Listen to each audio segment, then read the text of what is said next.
Hello, guys, and welcome to another episode on the Stretch Street podcast. This is the energetic EJ. How are you today? I hope you've had a great week. How did your week go? Did it go good? Or it was like, or was it bad? Like, just be honest with yourself. Whichever one it is, I hope that, anyway, I don't hope. The fact that you're watching this right now means that you made it through, right? And so you have another opportunity to go through the next week with a refreshed, mindset, with a new mindset to say, you know what? Last week wasn't that great, but this week I'm gonna crush it. All right. I hope that's your story. But if not, hey, I'm sending you a big warm hug and cheering you on that you got this. Okay. The fact that you're still breathing means that there is something out there for you. So all you need to do is get up and go get it. So welcome, welcome, welcome. You know how we do it here already on the Stretch Street podcast. We share stretch stories to decipher or to distill the life lessons with the experiences that came with this stretching periods. And today on the show, I have somebody all the way from the US. Yes, yes, yes. This person is a father. He is a husband. He is a mentor. He's a coach, and he helps experts turn their experiences into cash flow. So, if you've had experiences, those ones that almost crush you but didn't, do you know that you can turn that into cash flow? No? Okay, then this episode is exactly for you.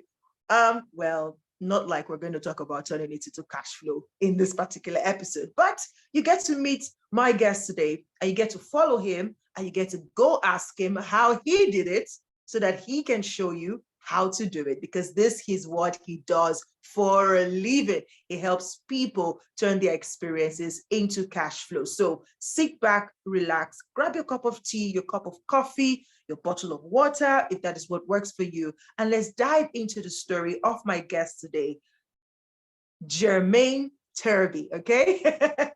Germaine Turby, all the way from the US. And he is going to be telling us, some of his story today, all right? If this is your first time on this YouTube channel, welcome. Where have you been? Well, welcome to my YouTube channel. Welcome to the Stretch Street podcast. And please remember to click the subscribe button, subscribe, turn on notification so that you are always alerted when I have new episode out. And my episode comes out every Friday. And if you are listening to me right now on Spotify, Apple Podcasts, Stitcher, Breaker, iHeartRadio, Amazon Music, wherever you listen to podcasts on, thank you for listening. If you check around that platform, there is a way you can rate this podcast, or you can, give us a thumbs up or a rating or share. Please, please, please, every of your support counts. And if you're watching this or listening to this and this is adding value to you, then please share to somebody who will find the information in this particular episode useful for them. All right, without further ado, I am happy, more than happy, to introduce you to my guest today. Don't go anywhere. I will be right back with my guest.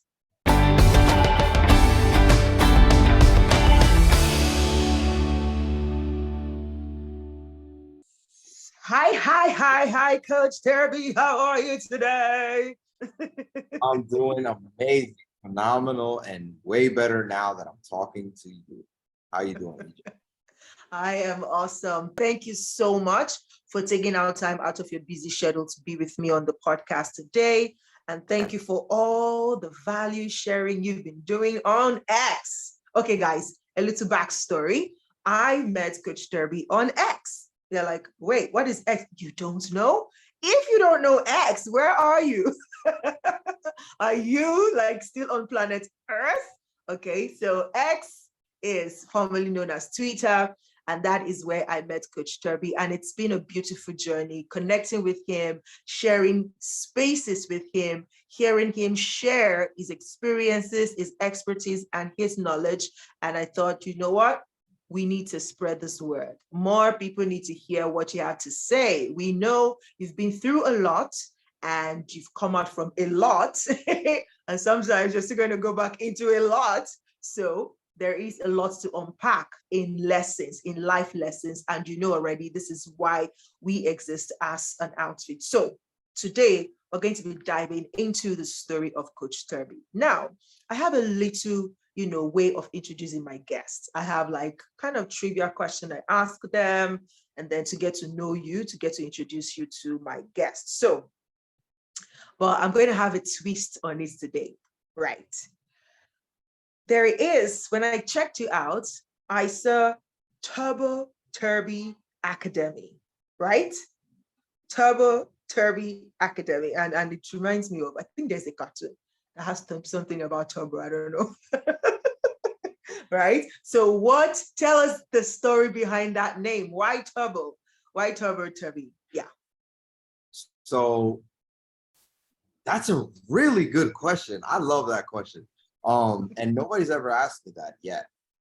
So funny thing, the name came from my sister, and she created like a social media account and she used that name.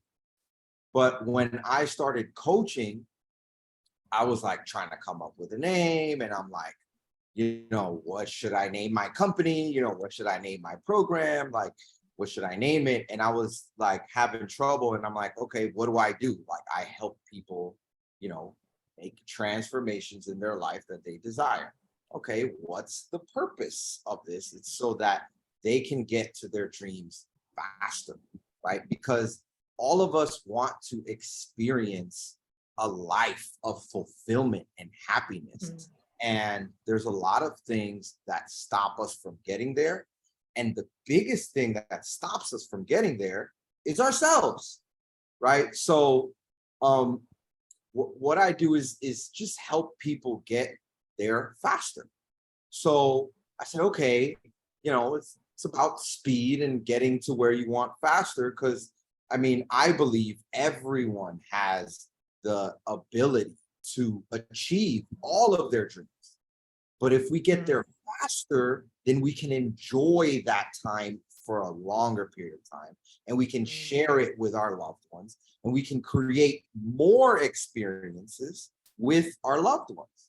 So the idea of Turbo was like natural. I was like, okay, well, there you go. Turbo. And originally it was like Turbo, Turby Transformations, Triple T. And then for some reason, Academy just sounded better to me at the time. So that's how. Settle for that. I love it. I love it. I kind of had a feeling like, okay, yeah, Turbo Bar. I was like, what's the connection here? And that is so fantastic to know. Thank you for sharing that story. And thanks to your sister. Did you pay her for the name? Not in money, in love. No, justice for your sister. Justice for your sister. I'm gonna have to send her a check once she listens to this episode. Awesome. Okay. So I know that you are on a mission to help 10,000 parents start making money from home. What is the inspiration behind this? Yes. So in 2021, I lost my father, and we were talking about this briefly before the episode started. And it was really difficult for me because I thought I had made it. Like I come from the Dominican Republic, which is a very poor country. And my parents were hard workers, and we came here as immigrants to the US, and we ended up in New York City. And all my life, they were working so hard to give us, me and my sister, a better life. And in terms of like wealth creation, that didn't really happen for my parents. And when I came down to Texas a few years ago, I had to start over. And I feel like I was doing very well. I had this good job, have a house with a yard and the pool and a trampoline for the kids, and this life for them that was the vision of success that I had in my mind. And so um living that, I thought, everything is fine. And when my father passed, I realized how much of my finances depended on my one job. Like, if I didn't work for 2 weeks, then we were in trouble financially, right? So we had to take an emergency trip up to New York. My father, his life insurance policy had lapsed during COVID because he lost his job, and income was difficult at the time. So our family had to come up with the money to, for the funeral, for this cremation, and there were bills to be paid, right? And that almost broke me. Like, I was really, really mentally challenged and financially challenged, and I had to dip into max out all my credit cards, and it was like like a real financial stress. And I realized, like, I have no freedom. I don't have the life that I thought I did. It was just a facade, right? It was a picture that really wasn't real. And so when he passed, so many strangers showed up to his funeral to honor him, to honor the, the the way that he taught. And he was a mentor to so many people that I had never met before. Like, hundreds of people showed up to his funeral and that I'd never even seen before.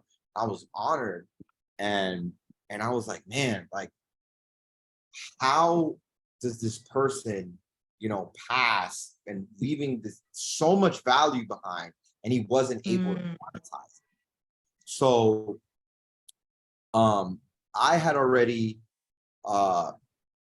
purchased a course from Tony Robbins and Dean Graziosi about a year prior to that, which they teach people how to take their expertise and turn it into a coaching program, right? And turn it into something that people can learn from. And so I said, wow, what if I tried that? And previously in 2016, I went through a time where I was wrongly jailed for a crime that I didn't commit. And then I spent almost a year in immigration fighting that, fighting deportation. And I was away from my family. My fiance was pregnant. Well, she's my wife now. But she was pregnant at the time, and it destroyed me and everything I had. I lost everything. And from that moment, or during that year, I developed these habits of reading, working out, and meditating, and praying, and reading the Bible, and like all these things that dramatically changed my life. And I feel like those habits got me to where I was, right? They helped me become a better father. They helped me become a better husband. They helped me become a mentor. And I was already mentoring people, and I was already coaching people. There was a small community of entrepreneurs that I was a part of, and we were like 400 or so. And I had started a book club with one of my friends prior to my father passing. And when he passed, like, I was still running the book club. And it was during that time where people started calling me coach, and we were like, oh, they were like, oh, you're coaching us and giving us so much value. And so when my father passed, I said, well, I have to figure this out, right? Like, I have to figure out how to monetize this value that I'm providing for people. And so I created a coaching program based off of everything that I knew. And I created this offer, and I made the offer to the group of 400 people. And I think like 40 people responded, and I booked 26 calls, and the number keeps going less and less and less, right? So Absolutely. That's a funnel. that's how it works. And so from the 40 calls, then it was like there were 26, and then I coached 17 people that first month for free. Wow. Weekly group calls, private one-on-one calls. I mean, it was a lot of work. And from that, 4 people stayed on, and I made my first $1,000 that first month. And I was mind blown. I was like, wow, that was a lot of work, but it was so fulfilling. And it was so much easier than all the other jobs that I had done previously in the past. And so I said, wow, this is it right here. This is where I need to focus my energy on. And I started doing that, and my business started growing, and my impact started growing, and I started helping people. And that for me was the most transformative part. It's like I can take my experience, what I've learned, and package that in a way where I can provide that transformation for someone else, and they'll be more than willing to spend the money. Okay, for it. So why the number 10,000? Why couldn't have been 1,500? Why 10? Because this is not a 1-year goal or a 5-year goal for me. Like, this is long term. And I understand that to get to 10,000, I'm not going to be able to do it in a year. And if I am, then I might leave things on the table. Like, I might leave part of their transformation, and I don't want to do that. So the number 10,000 for me just represents my long-term commitment to this cause, to helping people. That is so beautiful. That is so, so, so lovely. I love it. I love it. Stretch Street Podcast. That is such a fantastic goal. And I think that makes a lot of sense to, like, it's a good practice to kind of throw the goal and the vision like long term, put that number. I used to wonder, I've seen people say, these 1,000 numbers, 5 million, 1 million people. And I'm like, okay. With your 10,000 though, how many, what number are you at, if you count? So right now, that is a really good question, because I have not been counting. I made the number just to tell me, like, hey, this is a long-term thing. But I'd say we've helped over 27 people over the past, since May. So the May of this 27 year. of last year. Okay. That's still a lot in about a year plus. Yeah. Okay. Good. Well, we're on track for the long term. All right. So I'm going to read something now, and then I'll ask you the next question. This is going to sound very familiar. 2009, started selling dollars full time. 2010, started college. 2011, started cutting hair. 2012, started managing barbershop. 2013, started my car service business. 2014, started taking business serious and working 16 hours a day. 2015, started making 6 figures. 2016, lost everything. But I started reading the Bible every day and working out every day and meditating and visualizing and journaling daily. Although I spent a year in jail for a crime I didn't commit, I developed habits that will benefit me for the rest of my life. 2017, started over, had 2 jobs, and my wife had to work a shift at the clothing store just for us to afford an apartment in New York City. 2018, started to lose faith, ended up homeless, bouncing around from family to family's house with my wife and kids. 2019, started working for the construction company I now manage. 2020, started to build my confidence and started my system for working less hours and getting more done.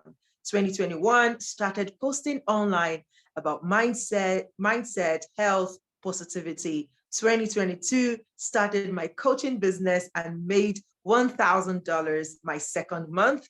2023, started posting heavily on X, all right?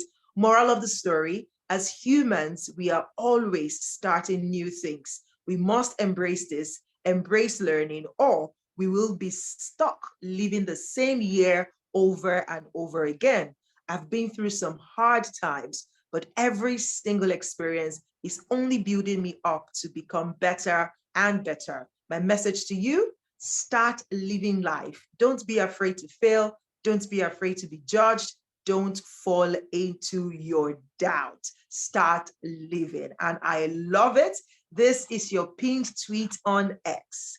My question to you then, tying it down to what we do here on Stretch Street, is how have you kept going? What is that thing that kept you going? And what life lessons did you learn through this history? And I love how you just took us through that journey from how you started to where you are today. What are some of what kept you going through all of these challenges that you highlighted? And what are some life lessons that you learned on your journey to being here today? That's a really good question. So there's so many life lessons. And I would say, you asked me what kept me going. My vision, I'd say my vision of who I wanted to be.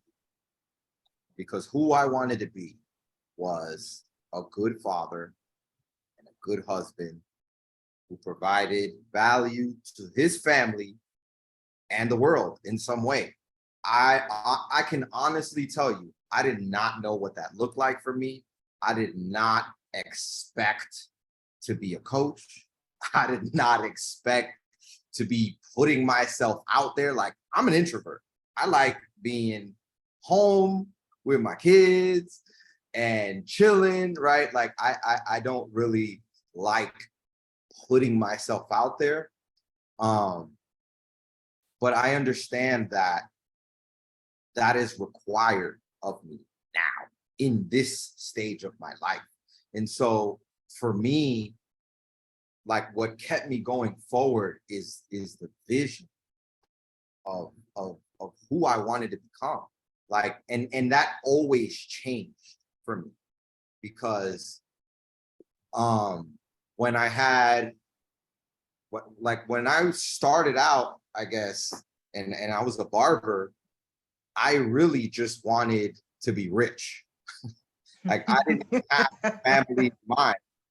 And then I went to school and I started my business. And then when I hit my first 6-figure year, it was like, cool, money is okay, but this is hard. And all this work is not worth like not being able to enjoy them. Right. So, and then I met my wife and I lost it all. And then I found so much happiness with her. And we created a family. We started a family. And then that was my focus. Right. So then now my vision changed from just being this successful entrepreneur to now I don't really care about that. I just want to be a good family man. And for me, I had to start from zero because as a teenager, I thought being a womanizer was a good thing.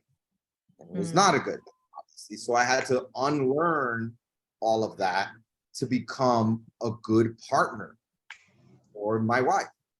And then now I'm a father. Oh, snap. Now I'm responsible for for other souls. Right? For everything, feeding someone, clothing someone, housing someone else, like all these responsibilities. I'm like, okay, I have to figure this out. And so what keeps and still keeps me going is that future vision. And it's always changing. It's like who I want to be, that person pulls me. That desire to be that pulls me. And now in this stage of life, I believe that this is what God created me for, was to become a great father and become a great husband, and to show the world that you can create value within your creativity, within your means, within your expertise, right? It doesn't have to be like this outside thing that I have to go learn just to make money. People value being a good father. And if I can teach someone else how to be a good father, that's value to them, right? If I can teach someone how to be a faithful partner, that's value to them. If I can teach someone how to be disciplined, that's value to them. And so learning that, I understood like, okay, value comes from within. It comes from what I create and what I can create for you. And if you value something that I can, help you with, then we can exchange value, right? It may be money. You may be a mentor in a different area, and I may be a mentor in discipline, and we can exchange value that way. We can exchange mentorships, which I have done. I remember I was coaching this man in India, and he was a funnel builder, right? Like he did designs and stuff and email campaigns and all of that. And I was like, cool, teach me some more of that, and I'll teach you discipline, because he wanted to gain discipline and to be more productive. And so we exchanged that value, and it was perfect for the both, right? So for me, like, God brought me here to share whatever it is that I have now in this moment. So if it's parenting, if it's discipline, if it's mindset, if I can help, I'm here to help. And so I feel like that's what I've been called to do. And that future vision of me doing that is what pulls me. I love it. I love the concept of your vision pulling you. And it's just so beautiful. And, when you talked about the exchange of value, I love it. I love it that, we need to start to open our eyes, open our minds to see that money is not the only measure of value. And we can all, we can get so much more out of life if we expand our focus away from just money and the material things, and to really look at the intrinsic value that we bring to the table and that we can exchange with others to make the world a better place. And that is just so, so, so powerful and beautiful at the same time. Now, can you unpack some of the life lessons that you've learned? Because I believe that, challenges are not exclusive to any of us, but what we learn from the challenges that we go through is what separates us. It's what distinguishes us. It's what enriches the value that we are and that we bring to the table. So can you unpack some of the life lessons that you've learned on your journey to being who you are today? The most important principle that I've learned is be, do, have. And I aim to teach this to my students as much as possible, because it's really how we acquire all the things that we want to have, right? So and when I learned this, it changed everything, because it changed my focus, right? So as I mentioned earlier, the person who I wish to become is what pulls me. Before I learned this concept, I just wanted the stuff, right? I wanted a house, I wanted the money, I wanted the cars, I wanted the good relationships, right? I wanted the possessions. And chasing possessions is the wrong focus, because possessions is an outcome, right? And so if that's a result, then there's something that needs to be before the result, right? So what's before the result is an action, okay? So what is it that I need to do? What is it that I need to do to have all these possessions, right? What is the action required of me? And then my mentor, shout out to Myron Golden, he teaches business principles from the Bible. Nice. Love and it. and so transformational. And so this concept of like be, do, have is in the Bible. And so when we think about, okay, what is required for a possession? It's an activity, right? And so that activity is also a result. And so, okay, an activity is the result of what? The activity is the result of who the person is, right? So if you are an author, what do authors do? Authors Right. The write, author works. right? I love it. So because the author writes, they have books, they have sources of income that come from the books, right? They have these possessions that are attached to the activity of writing and creating content and value for other people in the form of writing. And so if I focus on becoming an author, then all of the things that an author needs to do will be natural for me. So I no longer need to struggle with like, oh, I got to write today, or I have to, edit, or I have to do this in terms of writing a book, right? I don't have to stress about it, because if I am an author, then that's natural to me. That's what I'm supposed to do, right? So I was like, wow, does this work everywhere else, right? So I thought about, okay, if I want to have a great relationship with my wife, what does that require? It requires me to date her, to listen to her. It requires me, to show my love and to tell her that I love her. And when I started thinking about all these actions, I'm like, that sounds like a great husband, right?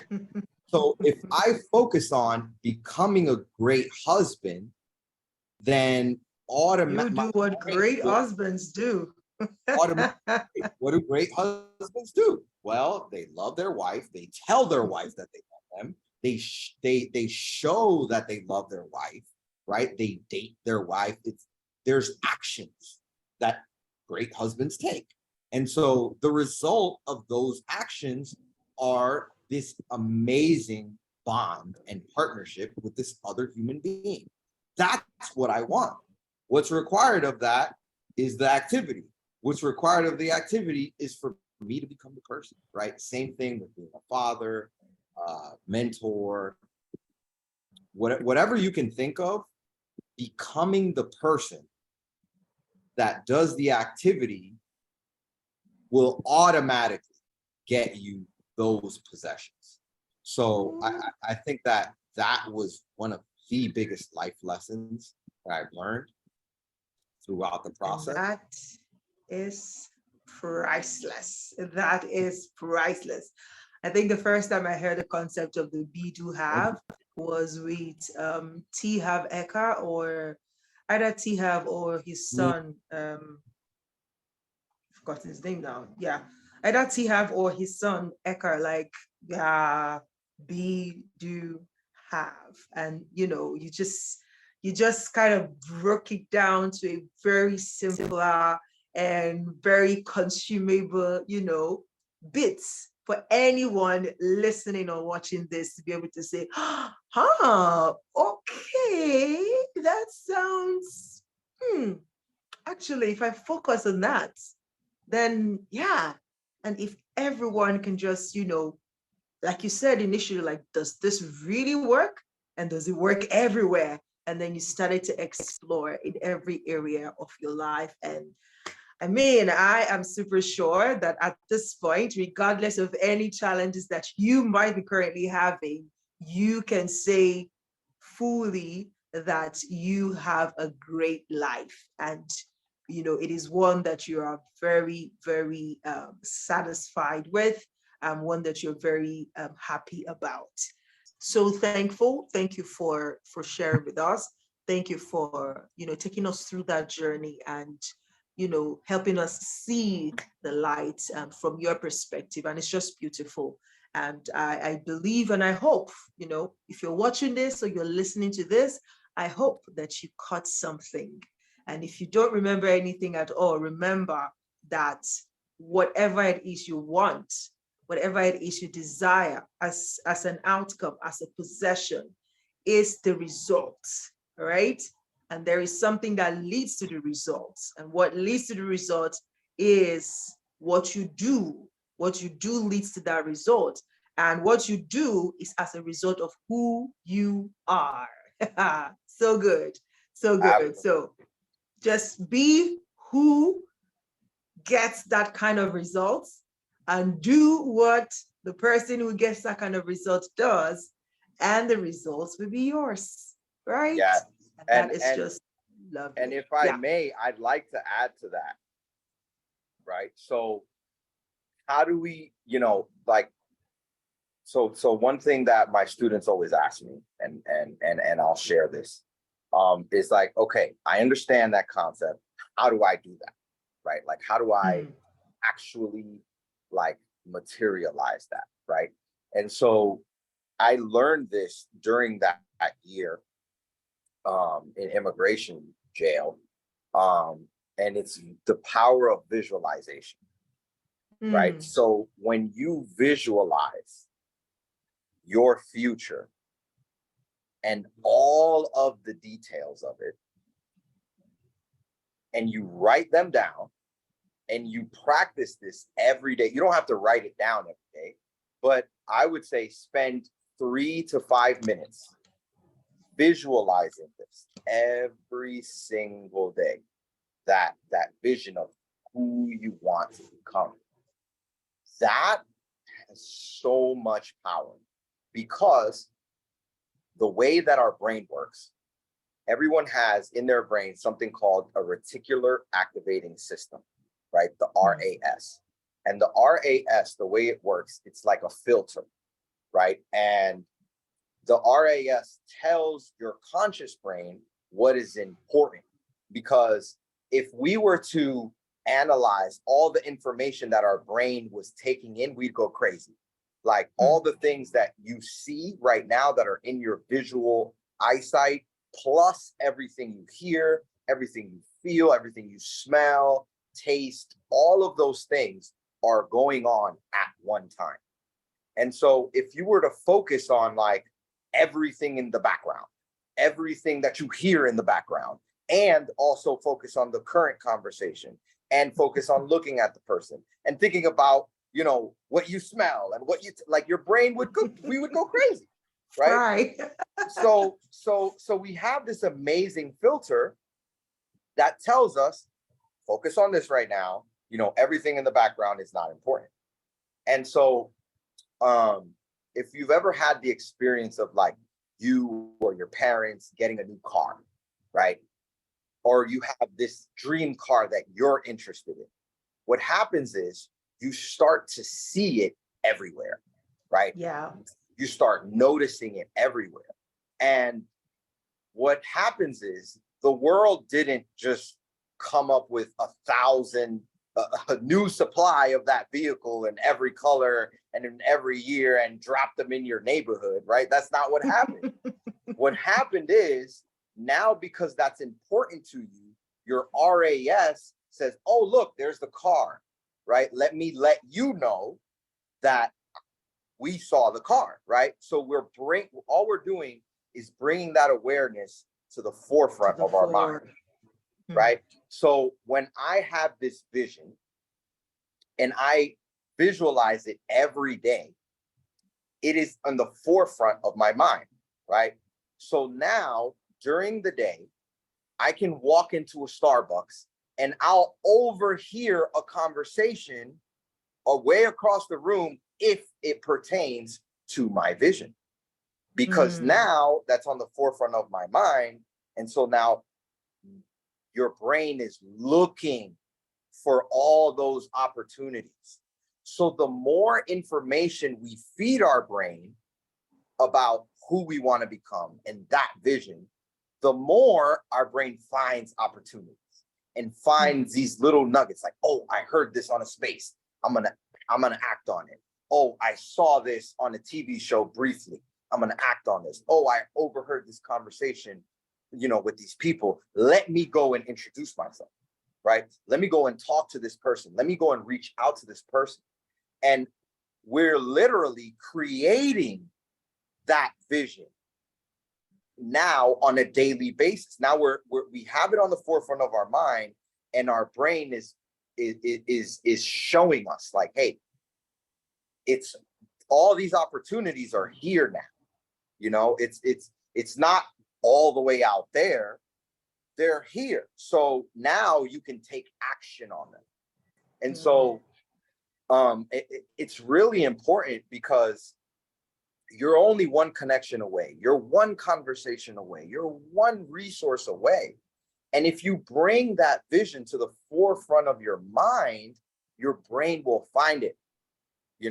It's like you'll have that eureka moment, like, oh my God, I can't believe I never thought about that. Because now your brain is like, hey, this is really important, right? Let's focus on this. Let's focus on this opportunity, because every single day you're visualizing this thing. It has to be important, right? So let's bring that into actualization. And so that is how we materialize whatever we have in our mind. That's how we bring that vision into actualization. And it's powerful because we can all do it. Yes. That is so good. That is so good. Oh my goodness. I was in a call today with a teenager, and this is exactly what I shared with her, and yeah, this is powerful. So I guess it's coming to my own consciousness as well. Like, EJ, go back to visualization consistent. I remember in 2021, the first quarter of 2021, I was consistently visualizing a particular result every single morning. Every single morning, I lie down there, I visualize it, I feel the emotion of it. Yes. And the reality came in the third quarter of the year. So, yes. I know this thing works. It's just, girl, stick with it. Stick with what works. Yes. Yeah. I learned that. Awesome. I learned it the hard way. During that year that I spent in immigration, I had the same vision, which was rubbing my wife's pregnant belly. And what's crazy is, while I was still locked up, she gave birth to our oldest son. And so that week was so hard for me, because I developed the habit of like, I'm going to visualize this. I'm going to come home to this moment, right? So for me, it was like heartbreaking to think that, like, man, I visualized this, and then here's the opportunity, and it went. But for some reason,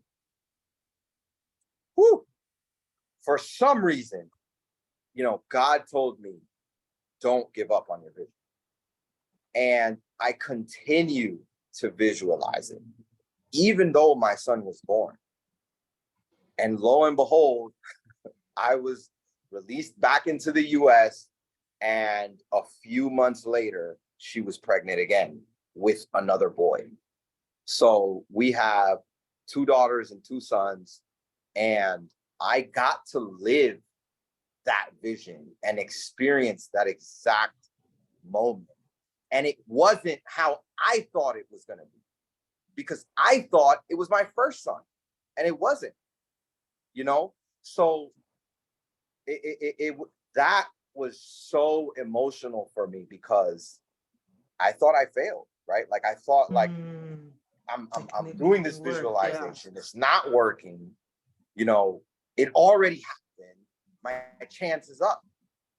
But no, I stuck to it, even though everything on the outside, like literally didn't look like it. Everything on the outside. Think about it.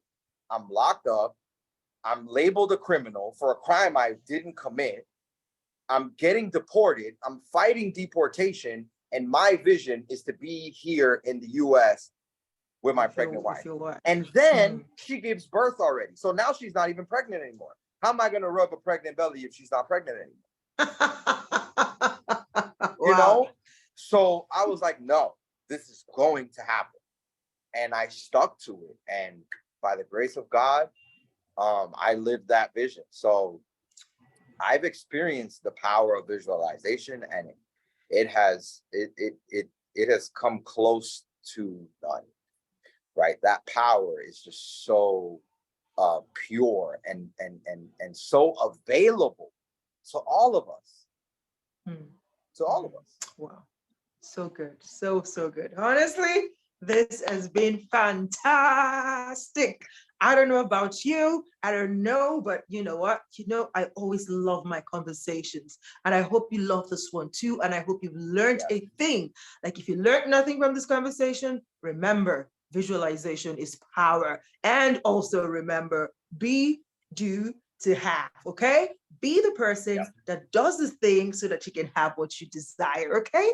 Thank you so much, Coach Turby. It's been a pleasure, speaking with you, having you share this depth of, lessons that you've learned from your journey, and your journey is very peculiar as well. We bless God for your life, for the journey that He took you through so that you can be this value-packed human that you are today. Thank you so much. God bless you. All right, guys, till I come your way again next week with yet another story. Remember, challenges are not exclusive to any of us. We all go through them. But the important thing is when you go through those challenges, ask yourself, what is this challenge here to teach me? Because when you assume that posture of learning, then you have the strength and the tenacity to go through that challenge, to learn the life lesson, and it makes your life richer. So as I leave you this week, remember, keep stretching, don't snap. And even if you do, hold on, knowing that you're not alone. God bless you, and I'll see you next week. Bye-bye.